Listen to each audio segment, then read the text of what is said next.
চান্দিনা খাল ভরাটে জলাবদ্ধতা, চরম দুর্ভোগে গ্রাম্য জনপদ। এম এ খায়রি মনের তথ্যচিত্রে থাকছে বিস্তারিত। চান্দিনা উপজেলার মাইজখালী ইউনিয়নের ৯ নং ওয়ার্ড কালেমসার গ্রাম আজ ভয়াবহ জলাবদ্ধতা ও জনদুর্ভোগে জর্জরিত। প্রায় ১.৫ কিলোমিটার আয়তনের এই গ্রামটির মাঝখানে অবস্থিত একটি সরকারি প্রাথমিক বিদ্যালয়, যা ৫টি গ্রামের ভোটকেন্দ্র হিসাবেও ব্যবহৃত হয়। উত্তর দিকের অন্যান্য গ্রাম সহ এই গ্রামের প্রধান যাতায়াত পথটি দাগ নাম্বার ৫৪৪, পাশে ছিল একটি খাল। বর্তমানে খালটি ভরাট ও দখলের কারণে তার স্বাভাবিক অস্তিত্ব হারিয়েছে। কচুরিপানা, কচু গাছ, ময়লা আবর্জনা ও অবৈধ ভরাটের ফলে পানির প্রবাহ সম্পূর্ণরূপে বাধাগ্রস্ত হচ্ছে।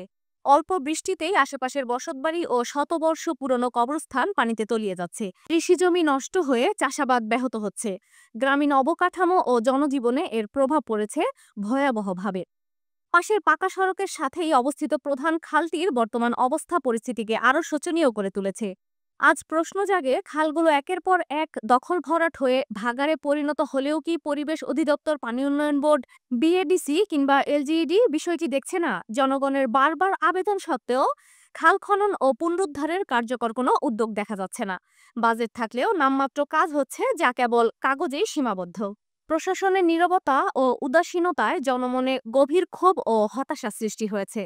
এখনই যদি জরুরি ভিত্তিতে খালগুলো পুনর্খনন, অবৈধ দখলমুক্তকরণ এবং পানি নিষ্কাশন ব্যবস্থার উন্নয়ন না করা হয়, তবে এ জনপদ চিরস্থায়ী জলাবদ্ধতা ও পরিবেশ বিপর্যয়ের মুখে পড়বে।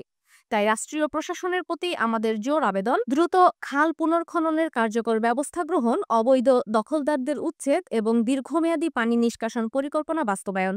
এটি শুধু একটি গ্রামের সমস্যা নয়, এটি জনজীবন, কৃষি ও পরিবেশ রক্ষার জন্য অত্যন্ত জরুরি একটি জাতীয় দায়িত্ব।